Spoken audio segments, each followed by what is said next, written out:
Hallelujah. बैठकर कलाम सुनेंगे कि खड़े होकर? चलें बैठ जाएं, क्योंकि पादरी साहब ने आपको 2 बजे तक बिठाना है। माएँ फिर एहसास करती हैं ना बच्चों का, है ना? ठीक कह रही हैं। खुदावंद यीशु मसीह में आप सबको सलाम और happy mother's day to all the beautiful and super womens. मैंने जब भी ज़्यादातर जिन लोगों को विश किया, तकरीबन मेरी कोशिश थी कि मैं सबको विश करूं जिनके मैसेजेस मुझे आए, तो मैंने उनको सुपर मदर या सुपर वुमन कह के मुखातिब किया, क्योंकि ईमान ये है, यकीन ये है कि हर वो माँ एक सुपर वुमन है जो अपने बच्चों की परवरिश कर रही है। खुदावंद की शुक्रगुजारी करते हैं। आज का दिन थोड़ा ऐसा लोगों के लिए इमोशनल भी होता है। बहुत सारे लोग जिनकी माएँ इस दुनिया में नहीं हैं, उनको मिस करते हैं, याद करते हैं। मैं ये समझती हूँ कि ऐसा नहीं है कि आप उनको सिर्फ मदर्स डे के दिन याद करें। आपकी ज़िंदगी का कोई ऐसा दिन या कोई ऐसा लम्हा नहीं होता जिसमें आप उनको याद नहीं करते।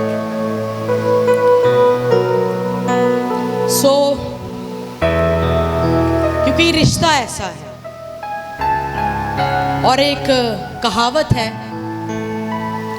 कि जब खुदा हर जगह ना पहुंच सका, हर जगह ना जा सका, तो उसने माँ को बनाया ताकि वो काम जो खुदा करता है वो माएँ इस ज़मीन पर करें, और वो करती भी हैं।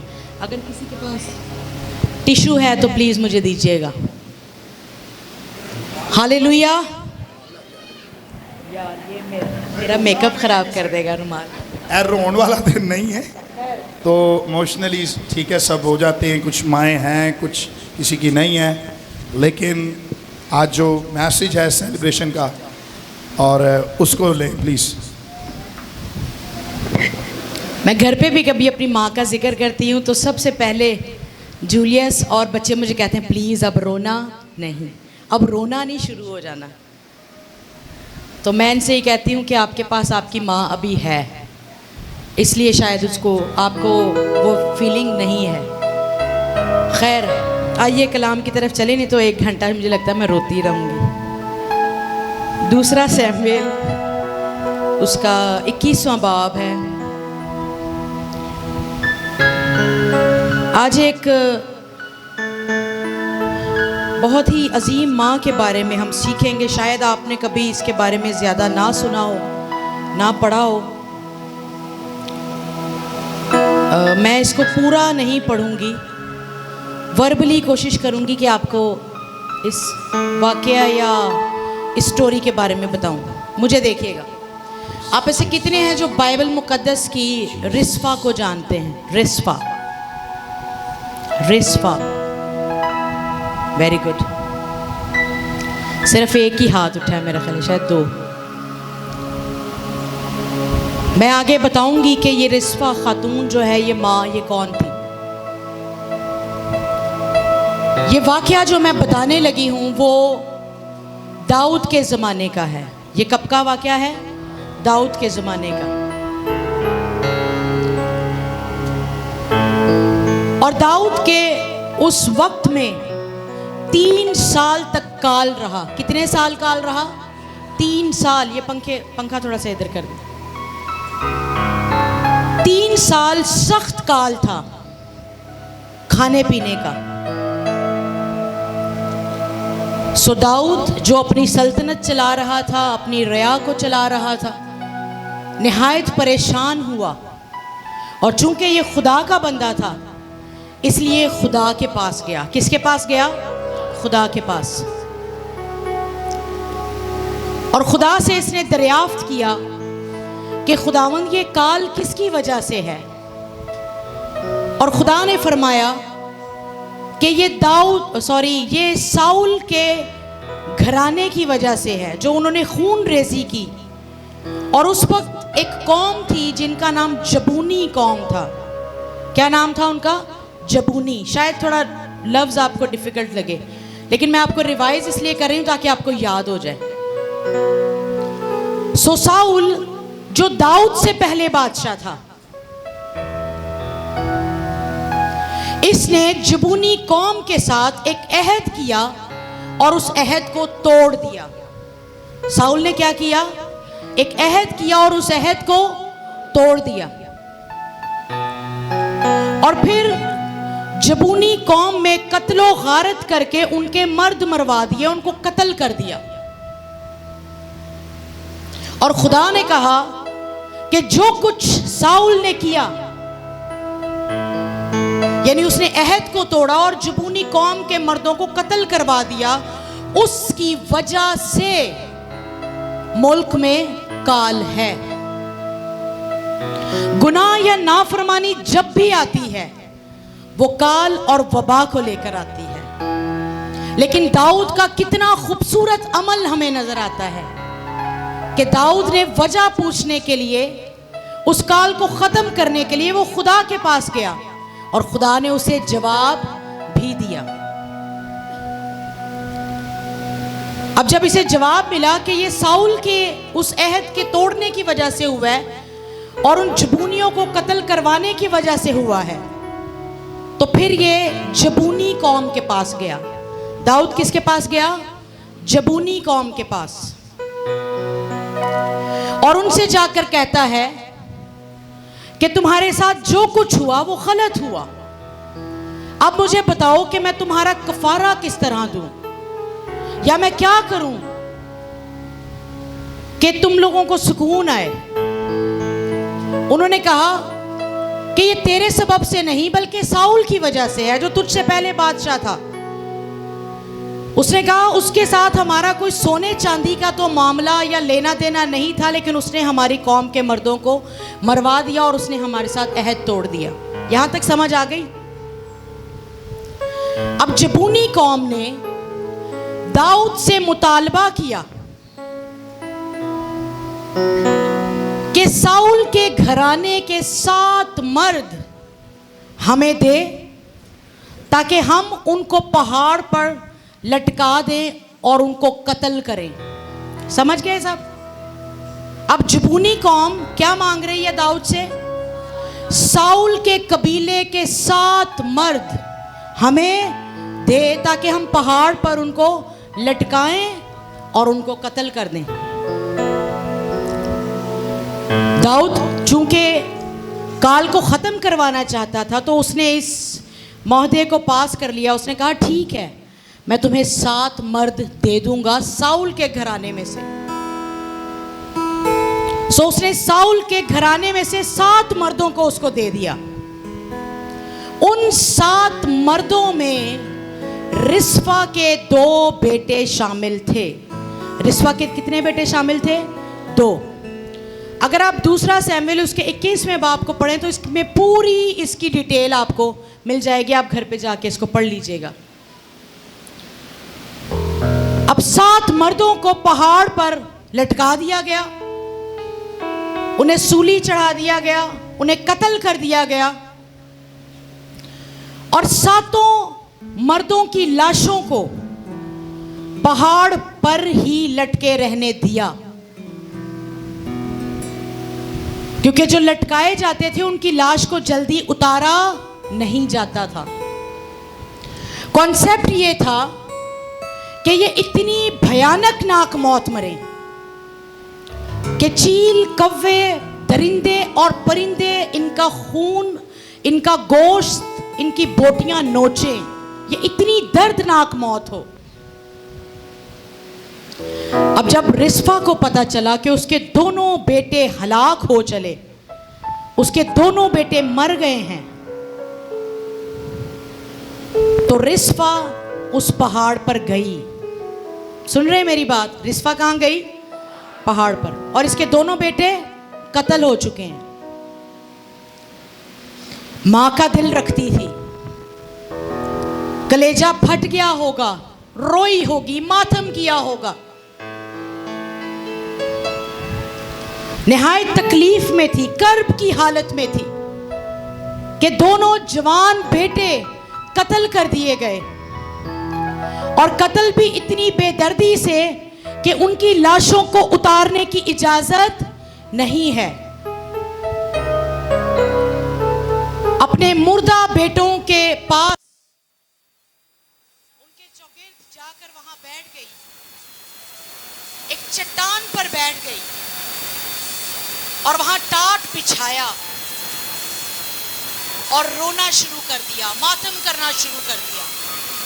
अपने बेटों को देखती होगी, उनके बचपन की यादें आती होंगी, उनका वो प्यार, उसके वो लाड और बहुत सारी चीजें उसे सता रही होंगी।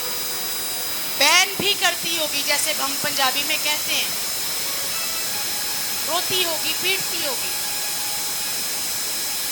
और इतने में, क्योंकि लाशें लटकाई गई थी, तो परिंदे आते और उनके बेटों को, उनकी लाश को टच करने की या उनको नोचने की कोशिश करते। और मां की मोहब्बत का जायजा इस बात से लगाइए कि वो सारा दिन परिंदों को उड़ाती रही, उन्हें भगाती रही और उन परिंदों को अपने बेटों की लाश के पास नहीं आने दिया। मर गए बेटे, लेकिन लाश की बेहुरमती होने नहीं दे रहे।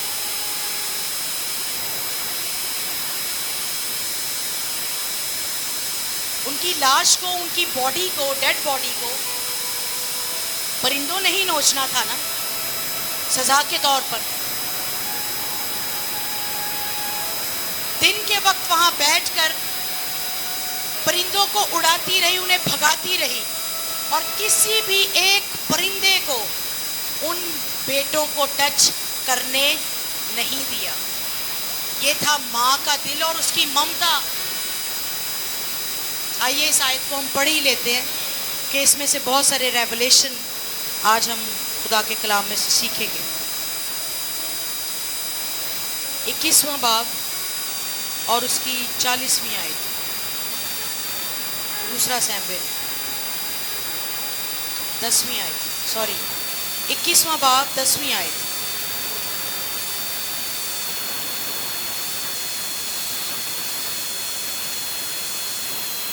तब आया की बेटी रिस्पा ने टाट लिया और फसल के शुरू से उसको अपने लिए चट्टान पर बिछाई रही। कहाँ बिछाए रखा? टाट को अपने लिए चट्टान पर बिछाए रखा और जब तक के आसमान से उस पर बारिश ना हुई और उसने ना तो दिन के वक्त हवा के परिंदों को और ना रात के वक्त जंगली परिंदों को उन पर आने दिया। हालेलुया। लिखा है दिन के वक्त ना तो परिंदों को उनके पास आने दिया और ना रात को जंगली दरिंदों को उनके पास आने दिया।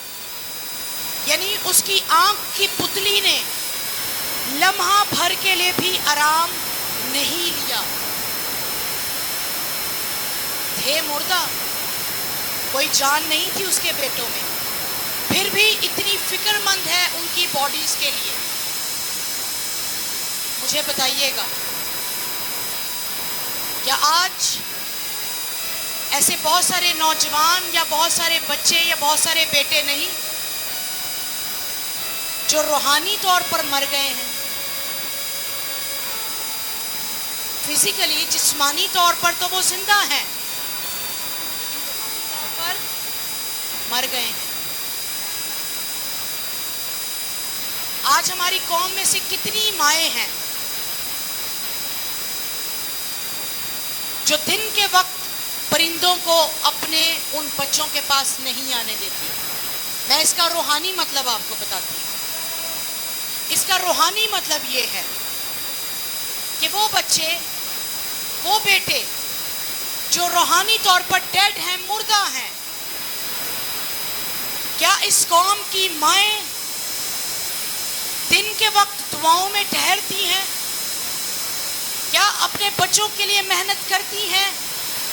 क्या उन परिंदों को उनकी जिंदगियों पर से उड़ाती हैं, हटाती हैं कि कोई परिंदा आकर उनको छू ना ले। आपको पता है दिन में भी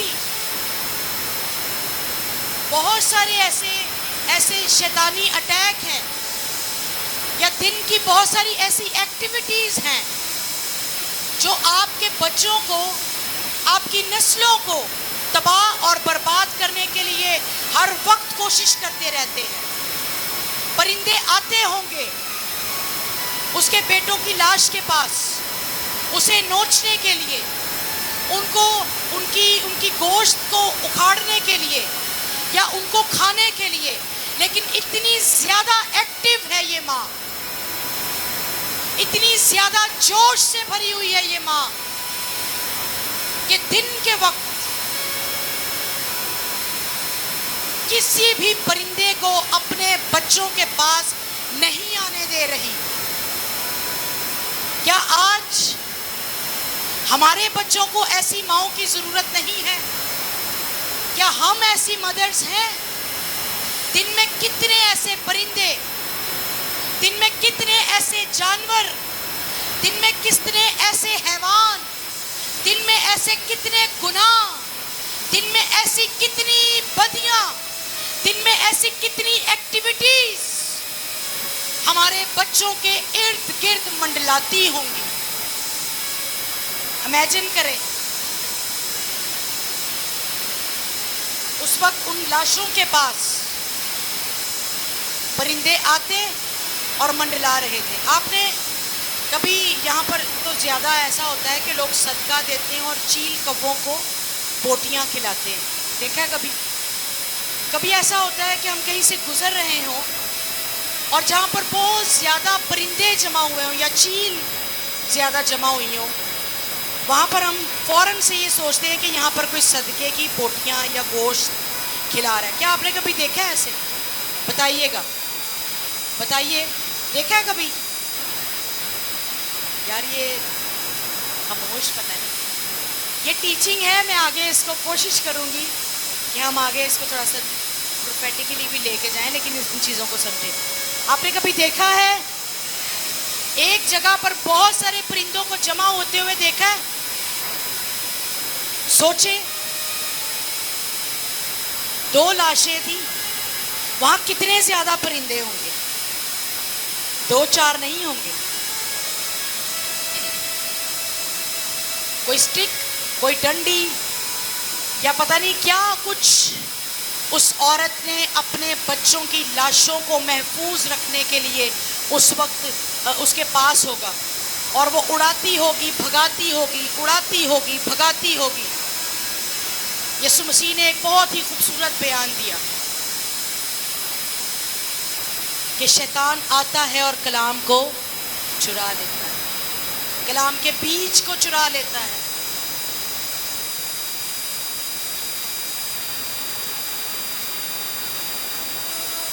हमारे आसपास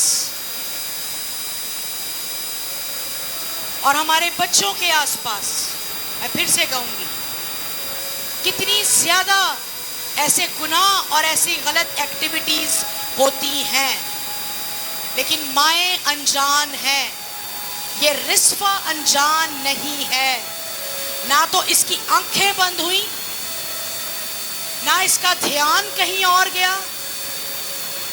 यूं समझिए कि परिंदे तो ऐसे हैं, वो हाथों से चीजें खींच के ले जाते हैं। कहते हैं कौवों की ये सिफ्त है, चील की भी ये सिफ्त है। इतनी एक्टिव माँ कि जरा भी परिंदों को अपने बच्चों के पास आने, उन्हें छूने नहीं दिया। और एक और बात सुने, ना सिर्फ दिन में एक्टिव है, बल्कि रात को जंगली दरिंदों से भी अपने बेटों की डेड बॉडीज की हिफाजत कर रही है, रात को भी। हालेलुया। ये वो माएँ हैं जो रात रात भर अपने बच्चों के लिए शिफायत करती हैं, दुआ करती हैं, क्योंकि रात के पहरों में शैतानी जो कुव्वतें हैं, जो इख्तियारात हैं और जो अथॉरिटीज़ हैं वो ज़्यादा काम करती हैं।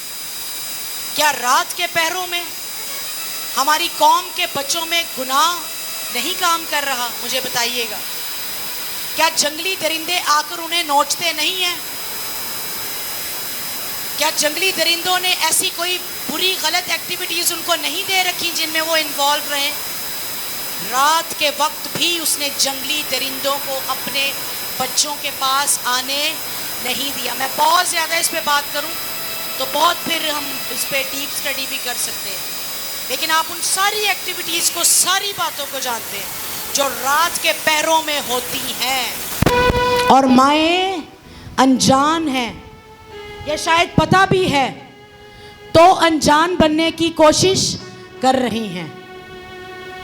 लेकिन अगर बेखबर रहेंगी, अगर नावाकिफ रहेंगे, अगर अनएक्टिव रहेंगे, तो फिर जंगली दरिंदों का तो काम है कि वो रात को आएं और आपके बच्चों को नोचें और उनका शिकार करें।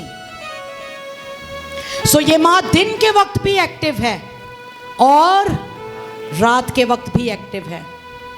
दिन के वक्त भी अपने बच्चों को कलाम की खुराक दें और उन पर नजर रखें, एक्टिव रहें, और रात के वक्त भी उनको दुआओं में याद रखें, उनके लिए शिफायत करते रहें। मैं अक्सर अपने बच्चों को बताती हूँ और मैं इस बात को याद करती हूँ कि रात के जो नाइट आवर्स होते हैं उसमें जब भी मेरी आंख खुलती थी मैं अपनी माँ को हमेशा दुआ ही करते देखती थी। उन्हें शायद इतनी दुआ तो नहीं आती थी, शायद उनके पास इतना कलाम नहीं था, लेकिन जितना सुन रखा था एक एक बच्चे का नाम लेकर, तो मैं उनसे कहती थी अगर मैं रात को 2 बजे भी आंख खुले तब भी आप दुआ कर रहे होते हैं, 3 बजे भी खुले तब भी दुआ, 4 बजे भी खुले तब भी दुआ, मतलब जब जब आंख खुले तब तब आप दुआ ही करती रहती हैं। आपने ऐसा देखा था पास्टर जूलियस जब आप हमारे घर गए? इन्होंने सुबह उठकर अम्मा को कहा, इन्होंने कहा अम्मा जब जब मैं उठा, जब जब मैंने देखा तो आप रात को दुआ ही करते रहते हैं, और उन दुआओं का रिजल्ट या उन दुआओं का जवाब आज मैं आपके सामने खड़ी हूँ। बजा लें ताली। हालेलुया। मुझे याद है एक बहुत खूबसूरत याद मैं उनकी एक शेयर करना चाहती हूँ। मैं कल ही सोच रही थी, मैंने उनसे एक दिन कहा कि क्या आपने कभी ये दुआ की है कि आप आसमान की बादशाही में जाएं? She was a godly woman, बहुत ज़्यादा। तो उन्होंने मुझसे कहा हाय ऐ ते मैं कभी मंगिया ही नहीं। तो मैं बड़ी हैरान हुई और हंसी भी। मैंने कहा अच्छा वाकई? कहते हैं नहीं, मैंने कभी नहीं मांगा। एक दिन न जाने क्यों उनकी डेथ से कुछ टाइम पहले मैं उनको आसमान की बादशाही के बारे में कोई बात हुई तो मैं उनको बता रही थी। तो जब मैंने बात चेंज की तो उन्होंने मुझे कहा कि मुझे बहुत अच्छा लग रहा है, तू आसमान की बादशाही की बातें मुझे बताती जा। तकरीबन आधा घंटा पौना घंटा वो सुनती रही और उनको बहुत अच्छा लग रहा था, वो एंजॉय कर रही थी। और उनकी डेथ से कुछ टाइम पहले, तकरीबन कोई 2 से 3 दिन पहले, मेरी छोटी बहन ने बताया मुझे बाद में कि 2 दिन पहले अम्मा ने मुझे ये कहा था कि मैंने आसमान पर एक घर देखा है और मुझे ऐसा लगता है कि वो घर मेरा है, और वो घर तैयार हो गया। सो उनके 2 से 3 दिन के बाद उनकी डेथ हो गई थी। और उसी हफ्ते में मैंने एक ड्रीम उनके लिए देखा था, और वो ड्रीम इस तरह था, मैंने देखा कि मैं एक जगह पे पहुंची हूं और वो शायद कोई घर है, कोई बिल्डिंग है या क्या है, लेकिन वो सारी उसकी जो दीवारें हैं वो ट्रांसपेरेंट है, मतलब शीशे की दीवारें हैं। जैसे आप ये दीवार देख रहे हो, ये भी शीशे की है, ये भी शीशे की है, सामने भी शीशे, मतलब पूरी जो उसकी चारों तरफ की दीवारें हैं वो शीशे की हैं।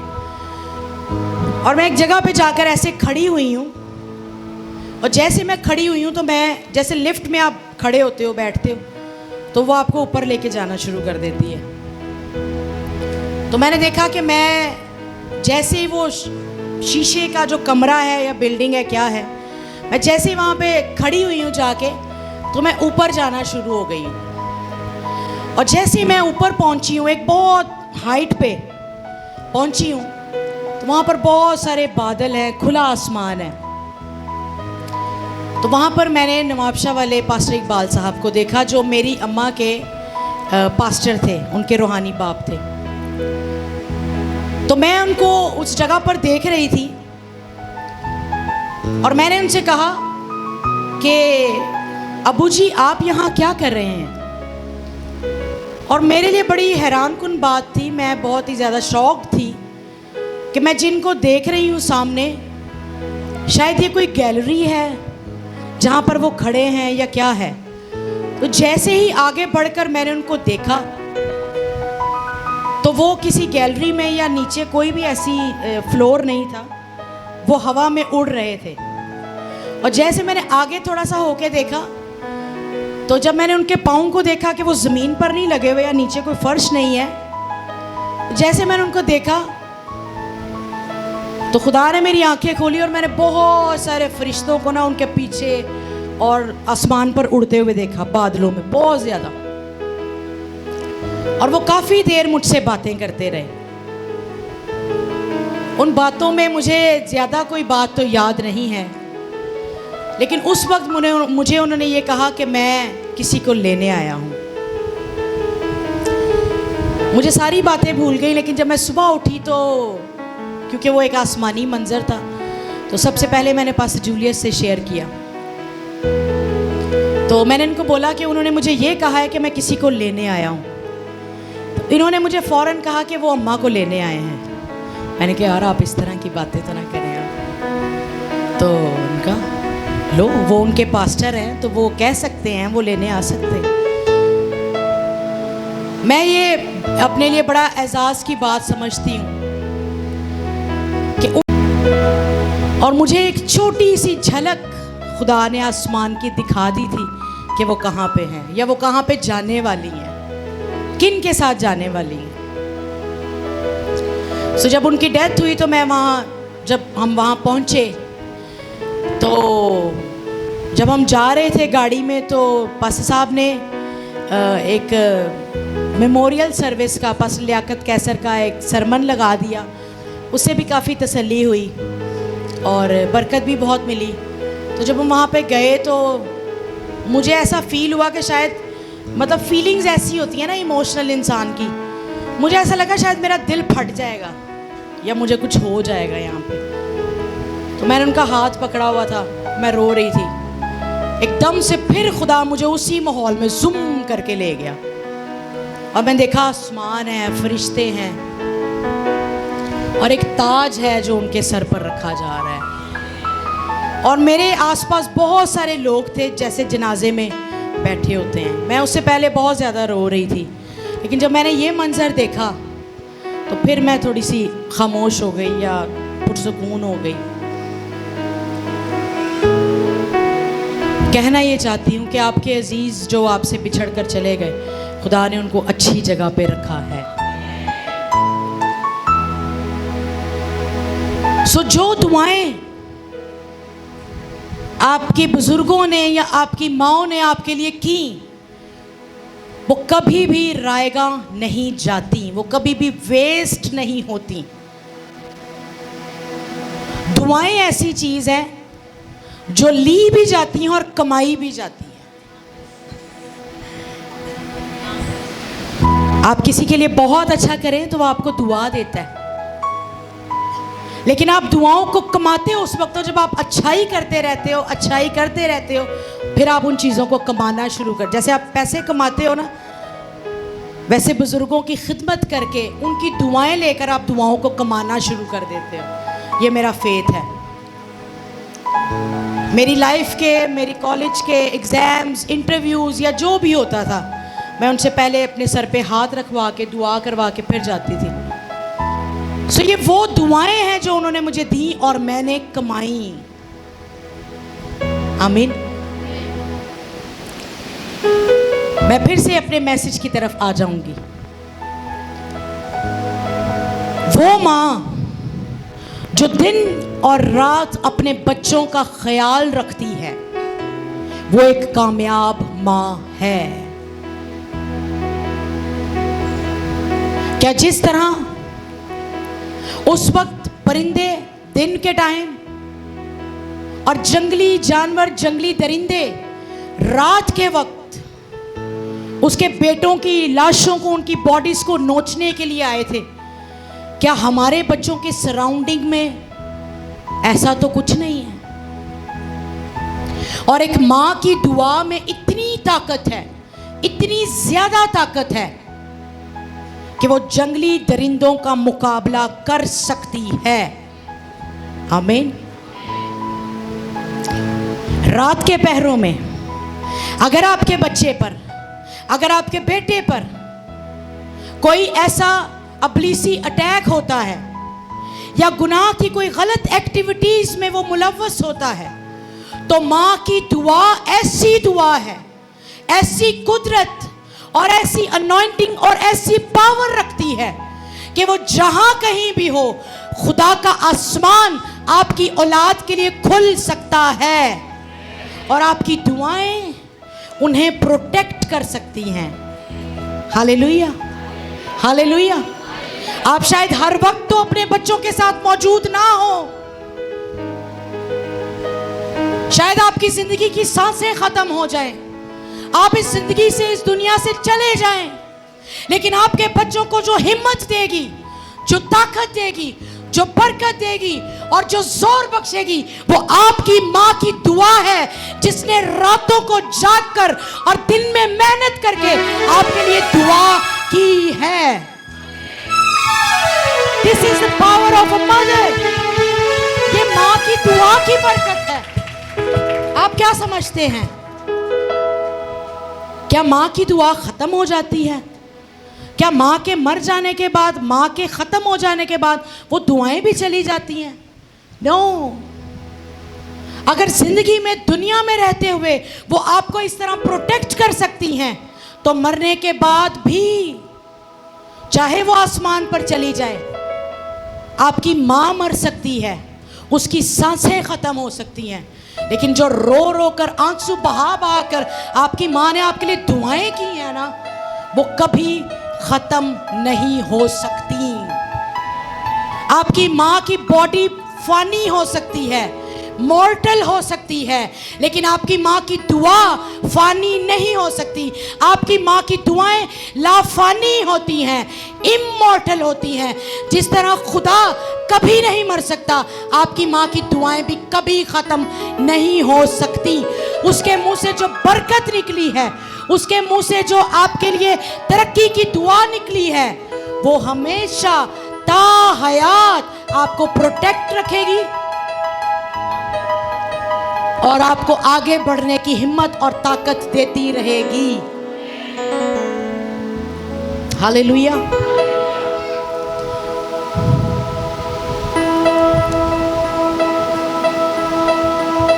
क्या आज की माएँ, मदर्स इतनी दुआगो हैं? सवाल है और चैलेंज करना चाहती हूँ इस बात को। मैंने कल ही युरहाम को बहुत डांटा और मैं काफ़ी दिनों से उसे डांट रही हूँ कि आप बाइबल क्यों नहीं पढ़ रहे। हालांकि उसको उर्दू नहीं आती, लेकिन वो ऑडियो बाइबल लगा के तो वो सुनता है, तो कोशिश करता है पढ़ने की। तो मैंने उसे गुस्से से कहा कि अब मैं आपको नहीं कहूँगी कि आप बाइबल पढ़ो। तो उसको समझ आ गई कि अब माँ गुस्से में आ गई है। कितना आप अपने बच्चों को बोलते हैं, इंसिस्ट करते हैं दुआ के लिए या खुदा का कलाम पढ़ने के लिए। आज बहुत सारी माएँ फख्र से ये बात बताती हैं कि मेरे बच्चे ने बीएससी की है, एमए किया है, एमफिल किया है, मेरी बेटी एमबीबीएस डॉक्टर है, लॉयर है, या और ऐसा बहुत कुछ हम बताते हैं, लेकिन आपने कभी उन किसी एक माँ से ये सुना है कि मेरा बेटा 20 साल का हो गया, मेरी बेटी 20 साल की हो गई है, 25 साल की हो गई है, 30 साल की हो गई है और उसने बाइबल पूरी पढ़ ली है? कभी सुना है? ये तो सुना होगा कि मेरी बेटी ने एमफिल किया है, मेरे बेटे ने एमएड किया है, या मेरी बेटे ने बीएड किया है, वो इस पोस्ट पे है, वो इतना पढ़ा लिखा है। अपने ईमान से मुझे बताइएगा, सच्चाई से, क्या आपने उन सारी स्टैब्लिश और पढ़ी लिखी फैमिलीज में से किसी एक माँ को या बाप को या माँ बाप को ये कहते हुए सुना है कि मेरी बेटी या बेटे ने बाइबल पढ़ी है पूरी? बताइए, कोई एक माँ हो। मुझे बड़ा अच्छा लगा, बाजी रजिया भी स्माइल कर रही हैं। इन्होंने बिया को नए अहदनामे की सारी किताबों के ख़तों के नाम याद करवाए और बहुत सारी वर्सेस भी याद करवाई हैं। और यहाँ पर एक बच्चा बैठा है, एजाज भाई का बेटा, क्या नाम है इसका, अलीशा। अलीशा भी बाइबल पढ़ता है, उसने पूरा नया अहदनामा कंप्लीट किया है। सो ज़रूरत है कि जिस तरह अगर ये औरत अपने बेटों की डेड बॉडीज को इतना ज़्यादा प्रोटेक्ट कर रही है, तो सोचें जिनके बच्चे जिंदा हैं उनको कितना ज़्यादा प्रोटेक्ट करना चाहिए। और माजरत के साथ, आज हमारी कौम के बेटों का क्या हाल है, आज हमारी कौम की बेटियों का क्या हाल है? क्या सारा कसूर उन बच्चों का ही है? बताइए, क्या सारा कसूर उन बेटों और बेटियों का ही है? क्या इसमें माँ बाप मुलव्वस नहीं है? एक्चुअली ये औरत और ये बच्चे, इसके दोनों बेटे साउल के कबीले से थे, और ये जब वहाँ उस वक्त जब बैठकर रो रही थी, मातम कर रही थी ना, अभी मुझे रूहुल कुद्स ने थोड़ी देर पहले ये बात सिखाई, मैंने इसको सीखा नहीं था, कि वो लानत जो साउल बादशाह के घराने पर, उसके कबीले पर है, वो आज के बाद मेरी नस्लों पर ना हो। ये खुदा से इस बात का अहद ले रही थी, ये खुदा से यकीनन इस बात का दुआ कर रही होगी, इस बात के लिए कि खुदावन जिस तरह मेरे ये दोनों बेटे साउल के उस नाफरमानी की वजह से कत्ल हुए हैं, आगे को मेरी नस्ल में से कोई भी कत्ल ना हो। आइए एक हवाला पढ़ लेंगे हम, नोहा की किताब, फिर हम इसको वाइंड अप करेंगे। पता नहीं मैंने कितना टाइम ले लिया। आपको समझ आ रही है? कितने हैं जो एंजॉय कर रहे हैं इसको, या आपने पहले ये कभी टीचिंग ली हो, कभी समझा हो इन चीज़ों को? नोहा,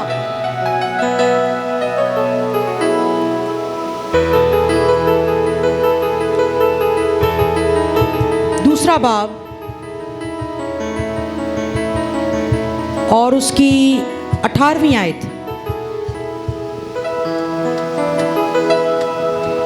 जी,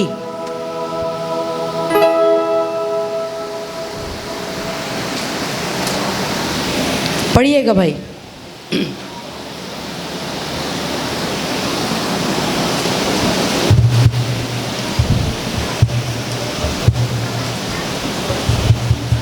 नोहा दूसरा बाब 18वीं आयत।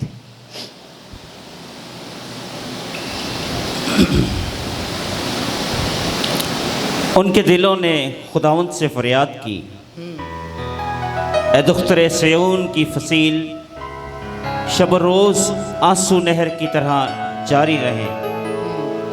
तू बिल्कुल आराम ना ले, तेरी आँख की पुतली आराम ना करे।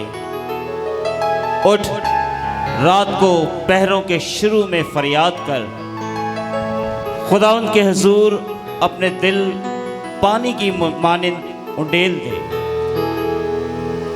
अपने बच्चों की जिंदगी के लिए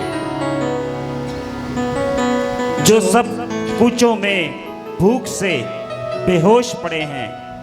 उठ, रात को पहरों के शुरू में फरियाद कर, खुदावंद के हुजूर अपना दिल पानी की मानिंद उंडेल दे, अपने बच्चों की जिंदगी के लिए जो सब कूचों में भूख से बेहोश पड़े हैं, उसके हुजूर दस्ते दुआ बुलंद कर। खुदावंद का बंदा कहता है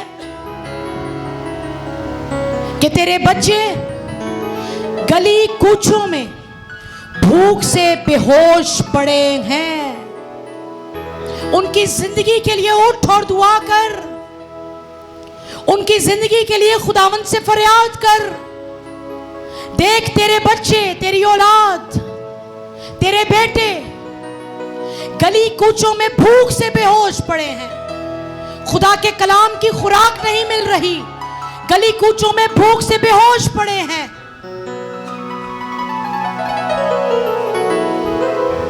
It's wonderful। तेरी आंख की पुतली बिल्कुल आराम ना लेने पाए और दिन और रात तेरी आंखों से आंसू जारी रहे। क्या आज की मां को, हमारी कौम की माओं को वो बच्चे, वो बेटे नजर नहीं आते जो गली कूचों में बेहोश पड़े हैं भूख से, जिन तक खुदा का कलाम नहीं पहुंच रहा, जिन तक खुदा के कलाम की रोशनी नहीं पहुंच रही, जिन तक आपकी दुआएं नहीं पहुंची? उनमें तो जिंदगी की सांसें खत्म हो गई थी। रिस्पा के बेटों के इसलिए मर गए थे, लेकिन यहां पर नोहा की किताब में लिखा है कि तेरे बच्चे भूख से गली कूचों में बेहोश पड़े हुए हैं। क्या नहीं है बेहोश हमारी कौम के बच्चे? बताइए, हैं?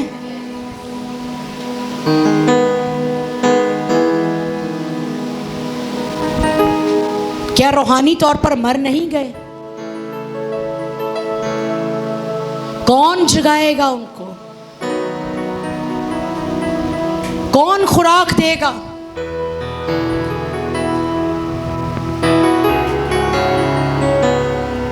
एक बच्चे की पहली दर्सगाह, पहला स्कूल, कॉलेज, यूनिवर्सिटी उसकी मां की गोद होती है। हालेलुया। और आज इस दुनिया पर राज करने वाली कौम बनी इसराइल की औरतें, माएं जब कंसीव करती हैं तब भी खुदा का कलाम बोलती रहती हैं, मैथमेटिक्स के सम्स, क्वेश्चन सॉल्व करती रहती हैं, बिजनेस की बातें करती हैं, एजुकेशन की बातें करती हैं, खुश रहती हैं, खुदा के कलाम को बोलती रहती हैं, ऊंची ऊंची बा आवाज़ें बुलंद तलावत करती हैं, क्योंकि ईमान ये रखती हैं कि जो बच्चा हमारे पेट में है वो इस कलाम को सुनेगा और बाबरकत होगा। तो क्या पहली दर्सगाह जो आपकी गोद है, जो आपका घर है, जो आप खुद हैं, क्या आपने खुदा के कलाम की खुराक, दूध, सिरिलैक और दलिए और दूसरे खानों की मानंद अपनी औलाद को पहुंचाया है? सवाल ये पूछना चाहती हूं। फिर सर हम सारा कसूर, सारा मलबा, सब कुछ बच्चों पर डाल देते हैं और ये कहते हैं कि अब गुनाह बहुत ज़्यादा फैल गया है, बदी बहुत फैल गई है और अब तो हालात और ज़माना ही बहुत ख़राब आ गया है। अब अगर ज़माना ख़राब है या एडवांस हो चुका है, मॉडर्न हो चुका है, फिर तो आपको खुराक डबल देनी चाहिए। अगर आप दूध दे रहे थे तो फिर आप ठोस गिज़ा दें। अगर दूध से बच्चों का पेट नहीं भर रहा सर, तो फिर रोटी के नाल डंडा भी दो, है ना, सोटियां भी पैनियां चाहिए, ऐसे ही है। फिर तो डबल खुराक होनी चाहिए ना।